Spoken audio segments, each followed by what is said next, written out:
찬송가 336장입니다. 336장.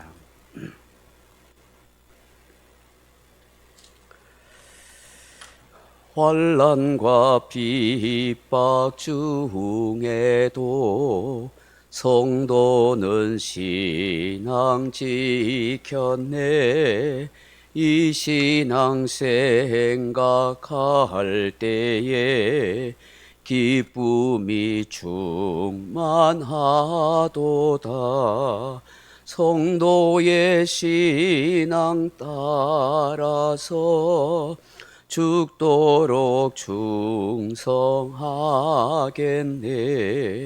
옥중에 매인 성도나 양심은 자유 얻었네. 우리도 고난 받으면 죽어도 영광 되도다. 성도의 신앙 따라서 죽도록 충성하겠네. 성도의 신앙 본받아 원수도 사랑하겠네. 인자한 언어 행실로 이 신앙 전파하리라. 성도의 신앙 따라서 죽도록 충성하겠네. 아멘.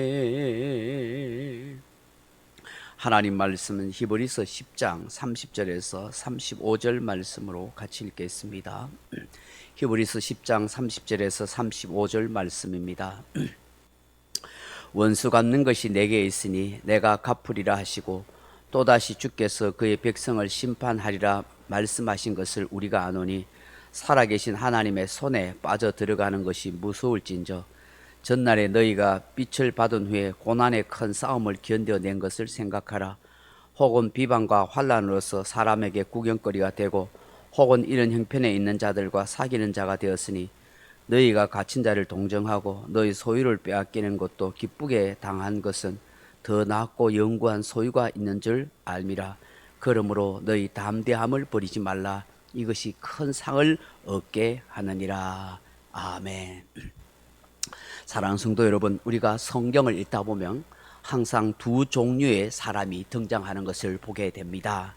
하나는 하나님을 경외하는 사람과 우상 숭배하는 사람, 또 신실하게 믿음을 지키는 사람과 거짓되게 살아가는 사람, 하나님을 끝까지 따라가는 사람과 하나님을 저버리고 배신하는 사람입니다. 하나님을 배신하고 저버리는 사람을 대표하는 사람들로 보면 가룟 유다, 데마, 구리장색, 알레상더, 디오드르베 같은 사람이 성경 속에 나옵니다. 우리가 종말에 일어날 것에 대해서 예수님이 말씀하신 것을 기억해야 합니다. 마태복음 25장에 보시면 열처녀 비유, 달란트 비유, 그리고 양과 염소의 비유를 하십니다. 반드시 두 종류의 인생, 사람으로 나누어진다고 말씀하십니다. 신앙인도 이런 두 종류의 사람이 있음을 우리는 알게 됩니다. 성령에 속한 사람과 육신에 속한 사람입니다. 우리는 성령에 속한 사람이 되어야 합니다. 진짜 그리스도인이 되어야 한다 하는 것이죠. 오늘 본문을 보시면 고난과 환난과 많은 핍박과 어려움 속에서도 신앙을 저버리지 않고 끝까지 믿음을 지키며 인내한 승리의 사람에 대해서, 성도에 대해서 말씀하고 있습니다. 요한계시록 2, 3장을 보시면 예수님이 말씀하시는 7교회가 나옵니다. 그 7교회를 주님께서 각각 진단하십니다. 그 교회들의 영적인 상태를 말씀하십니다. 이것은 곧 오늘날 우리의 교회와 우리의 성도들의 신앙의 상태를 말씀하기도 합니다. 근데 거기에는 세 종류의 교회가 나옵니다. 스모나와 빌라델비아 같은 교회 같은 칭찬받는 교회가 있고 칭찬도 있지만 동시에 책망을 받는 그런 교회도 있습니다. 에베소, 버가모, 두아디라 같은 교회이죠. 그런가 하면 칭찬이 전혀 없는 거의 책망만 있는 교회가 있습니다. 바로 사대 교회와 라오디게아 교회입니다. 사대 교회 같은 경우는 살았다 하는 이름은 가졌으나 실상은 죽은 자라고까지 책망을 듣습니다.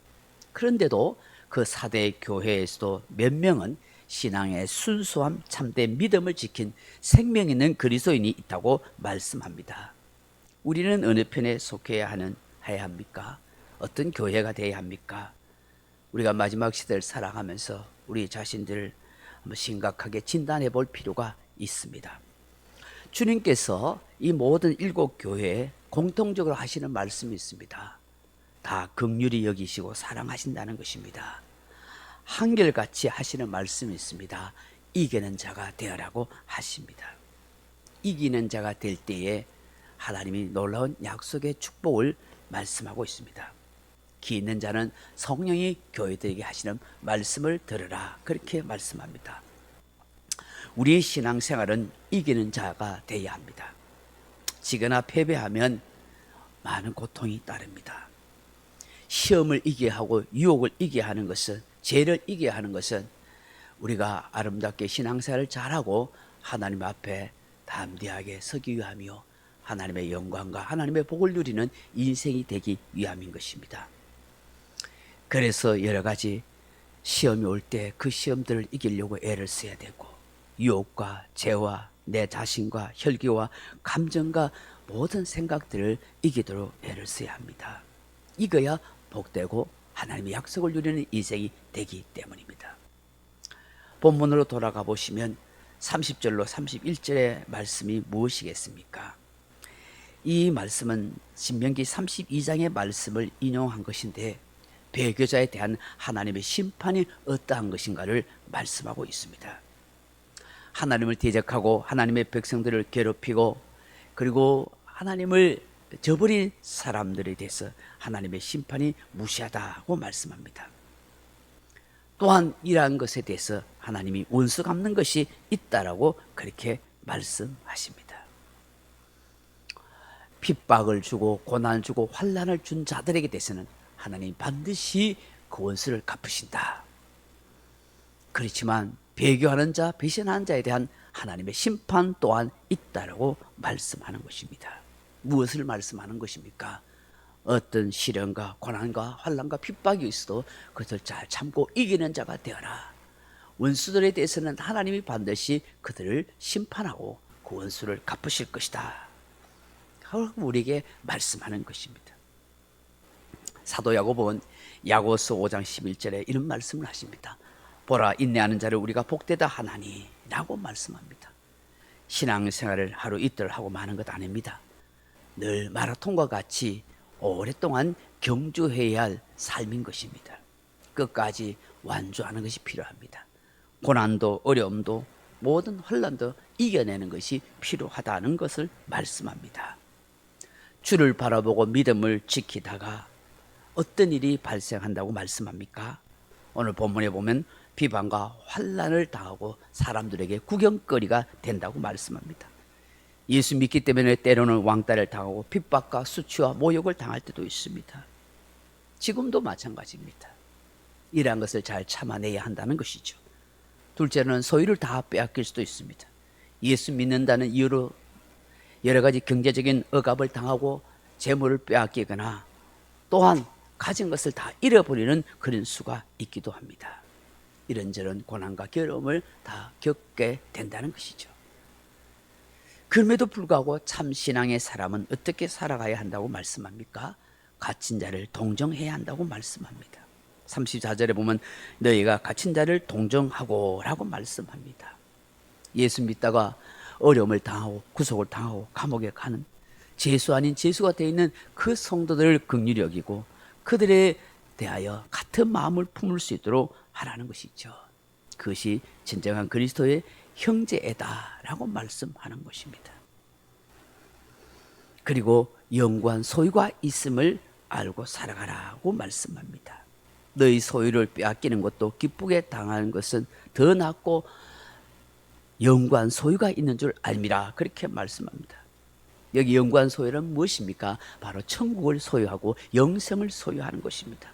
이 땅의 것, 빼앗긴다 할지라도 믿음 잃지 않으면 하늘나라 천국을 소유하는 인생으로 살아간다고 말씀합니다.